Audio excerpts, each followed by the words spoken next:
네, 안녕하세요. 대기업의 이경민입니다. 오늘은 선진을 살펴보도록 할 텐데요. 사실 선진뿐만 아니라 이 기업 전체에 대한 또 이야기를 해보려고 합니다. 그러니까 불공정 합병 방지법에 대한 논의가 또 선진 주주들한테도 그렇고 넓혀서는 또 전체 주주들한테도 영향을 미칠 수 있는 거기 때문에 이런 배경 지식 차원에서 또 이런 논의들이 이야기가 됐을 때 또 주주들한테는 어떤 이득이 갈 수 있고 어떤 것들을 또 참고하면 좋을지 좀 미리 좀 알고 좀 준비를 하자. 이런 차원에서 어쨌든 좋은 방향으로 흘러갈 건데 그것들을 좀 정리를 해보고 참고를 하셨으면 좋겠어서 정리를 해봤습니다. 네, 바로 보시면 이 기사가 금융감독원장 이복현이 주최한 상법 전문가들과 간담회에서 논의를 다룬 건데요. 이게 논의 주제가 충실 의무에 대한 겁니다. 그러니까 주주의 이익을 보호하기 위해서 명확하게 포함을 시켜야 된다는 점, 그리고 불공정한 합병에 대한 법적 대응 방안들을 좀 나열을 한 건데요. 일단 보시면 이사에 대한 충실 의무를 또 얘기를 하게 될 텐데요.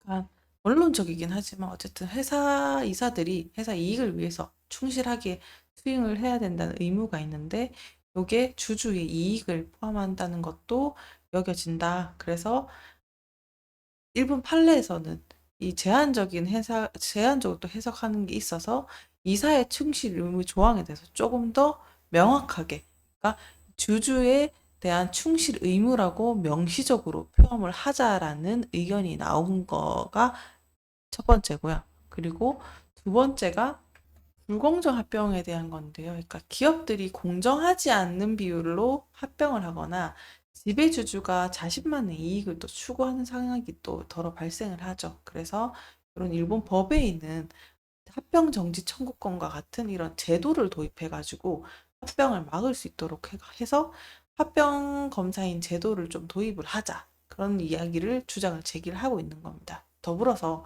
지배주주가 부당한 결정을 내렸을 때 이렇게 취소를 할 수 있는 소송 제기도 권리를 필요하다라는 의견이 또 제기가 나온 거죠. 그렇게 됐을 때 금감원의 입장은 또 어땠는지를 살펴봐야 되는데요. 이복형 금감원장이 이사의 충실 의무가 단순히 회사의 이익만을 지키는 것이 아니라 회사 이익에도 포함된다는 것이 학계의 다수의 의견이라고 또 설명을 했던 건데요. 그럼에도 또 불구하고 일부 회사들이 주주의 이익을 침해하는 불공정 합병이나 물적 분할하고 상장 등 이런 것들로 주주한테 피해가 또 발생하는 사례가 있다고 지적을 하면서요. 이제 상법 개정안을 필요하다는 걸 다시 한번 강조를 했습니다. 그러면 우리가 왜 이런 것들을 참고해야 될까요? 첫 번째는 주주의 권리 보호 때문이기도 하고, 두 번째는 경영 리스크 관리 측면에서, 그리고 세 번째는 지배구조에 이렇게 계산을 하면서 또 투자 기회를 또 가져올 수 있다는 건데요. 첫 번째로 말씀드린 주주 권리 보호 측면에서는요. 이사 이력 결정이 주주의 이익을 직접적으로 고려하면 기업이 불공정한 이런 경영 관행, 뭐 물적 분할이라든지 불공정 합병 이런 것들이 줄어들어서 소액주주들이 또 불이익을 또 당할 가능성이 또 줄어들게 되는 것들을 또 말할 수 있겠죠. 그러니까 투자자 입장에서는 주주 권리가 강화된다는 거는 안정적인 투자를 제공받을 수 있게 되는 거니까 그런 부분에 있어서 좋아진다라고도 볼 수 있겠습니다. 두 번째는 경영 리스크 관리를 또 들 수 있겠는데요. 경영진이 주주이익을 또 고려를 안 하고 의사결정을 하는 경우가 많잖아요. 소액주주나 일반 주주는 이익 침해를 또 당할 수 있게 됩니다. 뭐 예를 들면 불공정 합병이나 물적 합분할이 일반 주주한테는 큰 손실을 가져오게 되는데 이런 사례들을 통해서 경영 리스크를 또 투자자들이 인식을 하고 또 투자 전략에 또 반영을 해야 된다라고도 볼 수 있겠습니다. 그래서 투자자는 기업의 지배 구조나 경영진의 결정 과정을 또 주의 깊게 봐야 된다. 이렇게도 볼 수 있겠죠. 그리고 세 번째는 지배구조 개선에 따른 투자 기회들은요.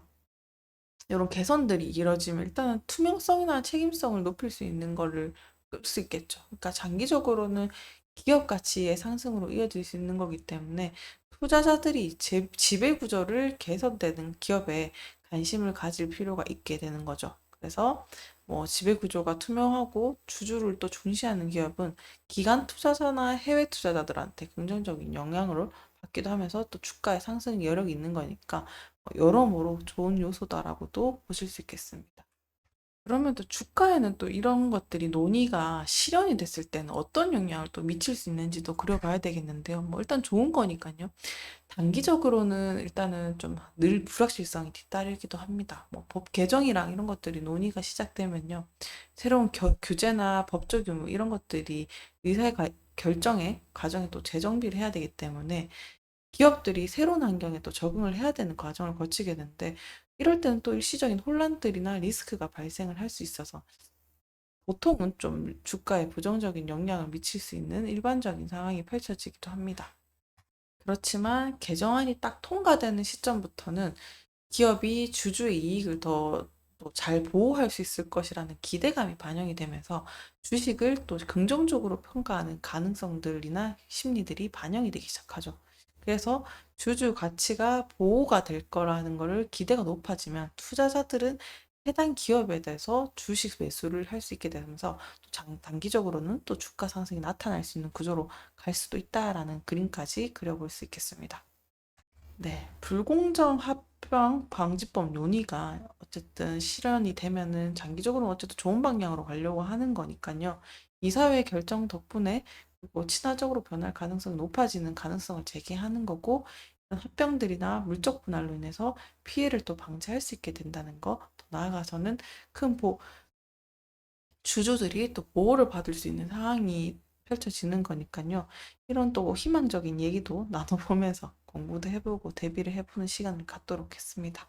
오늘도 시청해주셔서 감사합니다.